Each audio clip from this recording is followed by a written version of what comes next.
Менің бір үлкен қара чемоданым бар.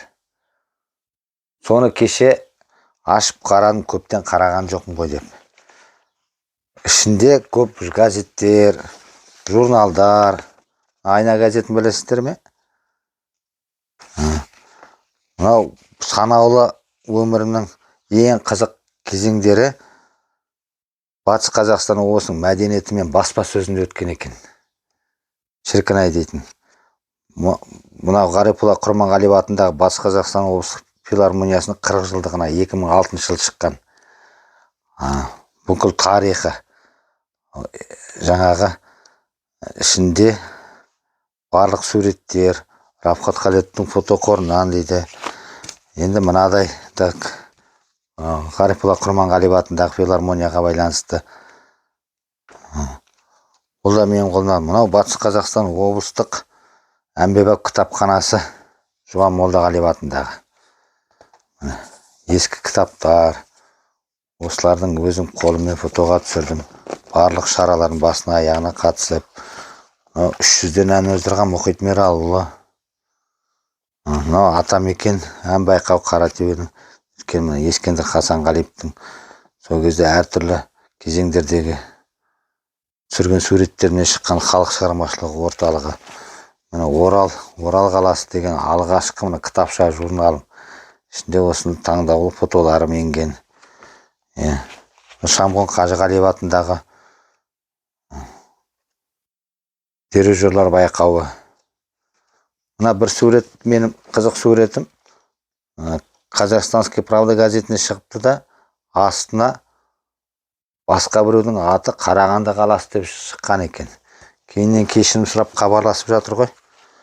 Сырым Батыр, Сырым ауданында өткен шаралар міне. Сырым шыққан төбенің ашылуы кезде әртүрлі кезеңдердегі.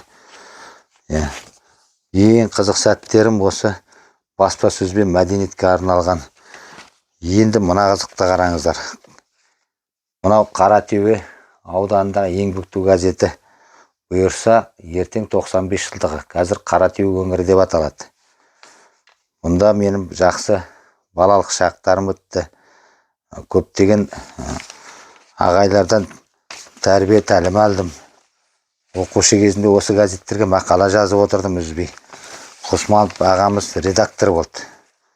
Қайыржан Қасанов өлкетанушы, жауапты хатшы. Исатай Сердалин ағамыз газеттің редакторының орынбасары. Ескі Қаратөбеде мына бұрынғы аудандық партия комитетінің ғимараты болған дейді. Советский көшесі деп аталды. Сонда орналасты. Жиі баратын едім. Қайыржан ағамызбен қарама-қарсы Құспанова Жария деген апамыз отырды. Екеуі бір кабинетте. Ылғи маған тапсырмалар береді. Мына қарап отырсаңыз, мен өзім әр жылдарда шыққан газеттерден жинап қойған міне. Қымбат апа. Бұл мына біреулеріңіз білуі мүмкін, Қаратөбеде Орынтайып Манат деген нотариус бар, соның мамасы Қымбат апай. Ең мықты дәрігер, Қалдығайты өңіріне танылған. Осы кісі туралы жазғанмын. Енді бала кезімден әртүрлі мақалалар жазып жүрдім ғой, тапсырмалар береді. Мына жерде Сақман кезі. Мына осы аға шопанда ылғайда бір қойы 5 қозыдан туатын еді. Ең қызық сәттеріміз осы. Аға апалардан көп үлгі алдық, тәрбие алдық. Ата-анамыз тәрбие берді ғой, берге жақсы берді тәрбиені. Ұстаздар, Әкем Халел Белжас Қалдығайты орта мектебінде директор болып зейнетке шықты. Мамам да сол Қалдығайты орта мектебінде ұстаз болып, қазір 90-да әкеміз дүниеден өтіп кетті.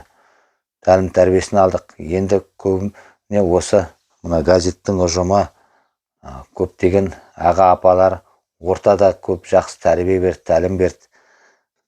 Бәріне де рахмет. Ең бір қызығы бүгін шығып тұр. Ол кезде баспасөз күні 5 мамырда тойланатын еді.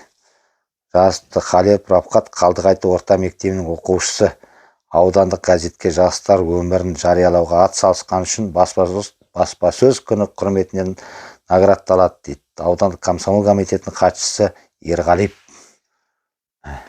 әлі сақтап отыр. Бұл қай жыл болған екен? 88 жылы берген. Енді мына газеттің біздерге жастардың өркендеуі көп себеп болды. Мына Қалдығайты совхозына партком болып келді Тойшыбар Әжі апамыз. Жаңашыл, өте жан жақты.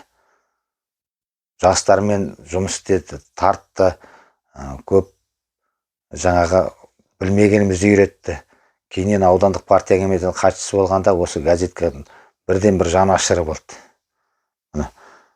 Ол Қаратөбе ауданының Қаратөбе өңірі газеті. Ертеңгі мынау газеттің төл туған күні 95 жылдық мерейтойы құтты болсын. Творчестволық табыс тілеймін. Осындай менде көптеген әлі де жаңағы газет журналдар көп. Кейіннен осы Қаратөбе ауданынан еңбектеуден бастап жазғандарым ұласып көршілес шетелдік газеттерге Егемен Қазақстан, Жас Алаш, Ана тілі, қазақ әдебиетіне әлі күнге дейін үзбей басылып келеді. Алғашқы еңбек жолымды деп айтуға болады. Осы Қаратөбе еңбектеу газетінен бастадым. Қаратөбедегі. Рахмет саған, еңбектеу газеті, Қаратөбе өңірі.